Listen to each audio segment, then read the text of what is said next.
Hi my beautiful people, hope you're all fine. Welcome back to my kitchen by Nana. So today we're going to be grilling some tilapia fish, so you're welcome to join me as I prep my lunch. First and foremost, you have to make sure your fish is very clean. I'll share a link with you of a video that shows how to remove fish scales and how to clean the fish. So make sure it's clean, and then you make incisions on the fish. And for the marinade, I'm going to be using teaspoons of fish curry powder, adds a very good flavor to fish, salt 1 teaspoon, oregano, that's about half a teaspoon, black pepper half a teaspoon, 1 teaspoon of coriander powder, and 1 teaspoon of paprika.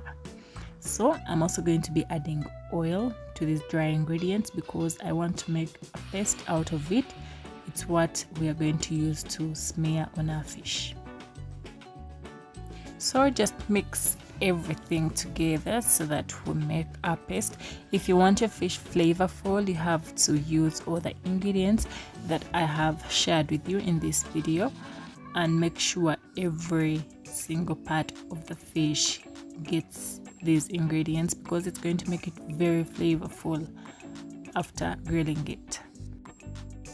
I have quite a number of fish recipe videos on my channel, and I'm going to share with you some of the links down below in the description box. Please feel free to check it out. For example, how to make fish soup, how to boil fish, and so many more, fish curry, coconut fish recipe. So they are so interesting and easy to do recipes. So don't forget to check out the description box for those links and for all the measurements of the dry ingredients that I have mentioned in the video. So in case of any comments about this specific video, please write it down below in the comments section. As you can see, I'm trying to apply this mixture to every part of the fish, especially the incisions, because we want the fish to come out very tasty. We want it to be tasty on the outside and also on the inside.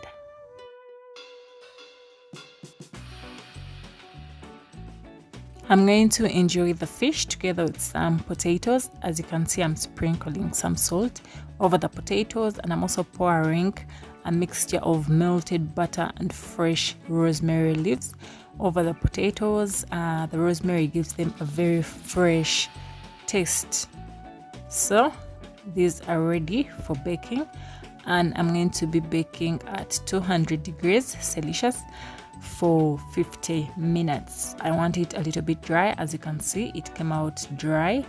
So some of the soup that the fish produces in the water, I remove it while baking and set it aside. I use it to somehow grease the fish because I don't want to eat it when it is so dry. Thank you guys for watching the video. It's this simple. Please try it out at home and hope to see you next time.